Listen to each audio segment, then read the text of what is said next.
All right, good morning. This is under 08-06-0602, the State of New Jersey versus Clyde Shields. Counsel, your appearance. Good morning, Your Honor. Assistant Prosecutor Stephen Eichen here on behalf of the State. Robert G. Pelletreau, Jr. on behalf of Mr. DeShields. Good morning, Your Honor. All right, Mr. Eichen, thank you for standing in for Ms. Piccioni. Mr. DeShields, I just wanted to have you come into court so we could talk. I want to remind you about your trial next week. It's scheduled to start on Tuesday, the 9th at 9 o'clock in the morning. All right? Now, do you have family or something that's going to bring you some clothes to wear to trial? Or do we need to make those arrangements? No. My sister was trying to finish paying off for this lawyer. I just want to know if there's some way I can get more time so she can pay the lawyer off. Certainly, until next Tuesday at 9 o'clock. That's it. That's it. This is one of the things you need to understand is that trial dates are very hard to come by. I had a case that was supposed to start today, and it couldn't start today, and the next date I have is April 14th. So it's very hard to get dates. So your date is next Tuesday. I couldn't get it on April 14th. No. You want to sit in jail until April 14th on your trial? I don't mind. This is my life here. I understand that. I understand that. Paid attorney. Pardon me? I'm trying to get paid attorney. I'd rather sit until April 14th and go up here with somebody we don't have an agreement with. Well, you don't have to agree with Mr. Pelletreau. You don't have to like Mr. Pelletreau. You don't have to take his advice not to do anything. Yeah, but he's representing me, that's not. I mean, if we ain't getting along, then he represent me. I don't feel safe with that. I don't even feel safe like that. Oh, you're safe here in the courtroom. Don't worry. He's not going to attack you. I'm not worried about that. Well, all of that may be true, but the problem is this, Mr. DeShields. The case is scheduled for trial. The case is going to trial.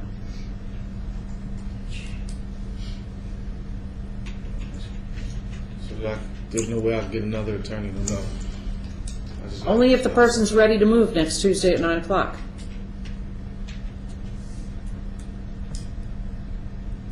But I did want to also tell you that the attorneys did come to me yesterday to talk to me to see whether I would be willing to accept a plea at this late in the game. And as I told you, I guess it was in September when we did the plea cutoff, or October, I'm not sure which. What I told you was that once we did the plea cutoff, the court did not accept pleas. However, the attorneys were able to convince me in the spirit of the holiday season that if the prosecutor and your attorney were able to come to some agreement, that I would be willing to accept it, and I would try and get the presiding judge to do that. So if you have any interest in resolving your case, you can certainly do that. But otherwise, next Tuesday at 9 o'clock, you're going to be here in this courtroom dressed for trial, and we're going to have a jury coming up at 9:30. All right? It's not all right, but this is what y'all do. Okay. All right. Well, that's what we're going to do. Next Tuesday is the trial date.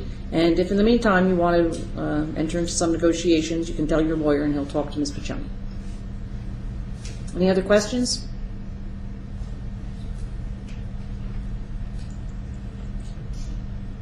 Right? Any other questions, sir? I'm ready to go. Okay. Thank you very much. I'll see you next week. Thank you, Robert. Thank you. Thank you, Mr. Wright.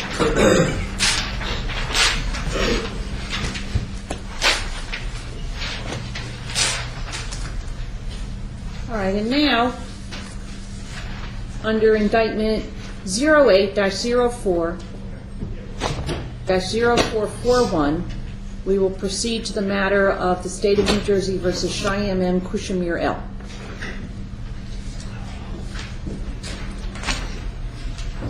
Good morning, sir. Good morning, man. All right, cancel your appearance, please. Judge, good morning. Assistant Prosecutor Mike Luciano for the State. Good morning, Cheyenne. Matilda Kushimir L. on behalf of the Aboriginal Law Firm. All right. Mr. Kushimir L., you are not here on behalf of the Aboriginal Law Firm. You are here as yourself. No, I am not, ma'am. I have authentic documentation concerning my identification. The state of New Jersey cannot have charges against Cheyenne M.K. Ill, considering it doesn't have jurisdiction. I'm not in the state of New Jersey, ma'am. I'm domiciling in North America, and I'm in Timbuktu. That's where we're at right now, man. That's the indigenous name. I have treaty immunities according to the Article 6 of the Constitution. I'm going to interrupt you for a moment, please.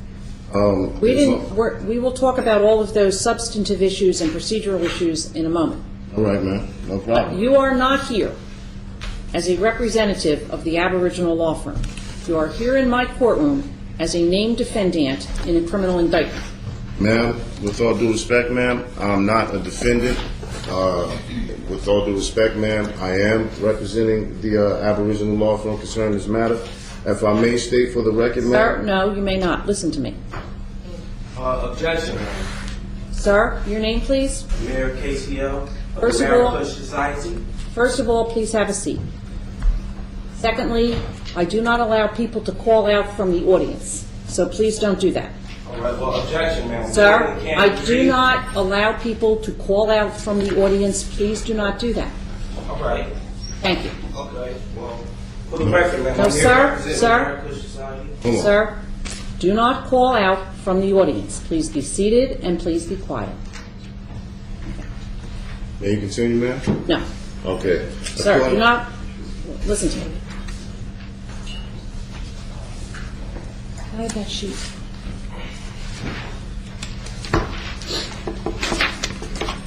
When you were in court on November 17th, you told me that you wanted me to call you Cheyenne Kushmir L. Mutola Kushmael, yes, ma'am. I'm sorry, oh, you want me to use the full middle name too? You don't have to, ma'am. Well, remember I was asking you if I could call you Yes. Mr. Kushmir L, and you said no, you wanted me to use your first name? I said, ma'am. I said, call me Cheyenne Mutola Kushmael. This is what I always say, ma'am. That's fine, all right. Cheyenne Kushmir L. You are named in the indictment as a defendant in a criminal case. I understand your position. Number one, the state of New Jersey does not have jurisdiction over you, could not and should not have named you in the indictment, and you're not subject to the laws of the state of New Jersey and the procedures. I understand that that is what your position is. And at the end of the day, you may actually succeed in that position. Someone may be determined as a matter of fact and as a matter of law that you're correct, and these papers will, and the indictment will be dismissed. But as of now, procedurally, in this courtroom, that is how you stand. Excuse me, ma'am. Objection, ma'am. The state of New Jersey has documentation of my identification. The original charge, ma'am, was charged to Brandon Casimir for possession of CDS exhibiting false document, possession of false document. That warrant, ma'am, was signed by George McCloskey. I served your James office. Gregory. Gregory McCloskey, ma'am. I served your office with the proper documentation that the oath was not signed or the warrant wasn't signed, ma'am. Therefore, if you can give me a minute to get my papers situated, I can tell you exactly what I'm talking about. I understand what you're talking about, sir, but this is the problem. We are not talking about whether the indictment's going to be dismissed, whether the issuance of the warrant was improper, whether the oath is improper. We're not talking about any of that yet. We will get to that eventually, but we are not talking about that yet. Ma'am. We're talking today about whether you are going to proceed representing yourself Ma'am, or whether you are going to need an attorney to represent you. Ma'am, I'm not consenting to any of the proceedings. I will not be making any agreement with any attorneys at law, providing I haven't given any of them power of attorney. I'm only here under threat, duress, and coercion because I've been falsely imprisoned under false identification with proper documentation from the state, ma'am. Not from the state, but authenticated by the state, ma'am. I'm here under threat, duress, and coercion. My property was stolen from me, so I cannot represent myself. That's impossible to do, ma'am. I'm here in appropriate personas de juris. I'm here before you. This is not the person or the man that was charged. Brandon Casimir Who is? Brandon Casimir. That's a dissolved entity. Brandon Casimir origins starts in Brooklyn, New York. I have Well, it documentation. also says, also known as I'm not. That Cheyenne is and incorrect, Casimir ma'am. L.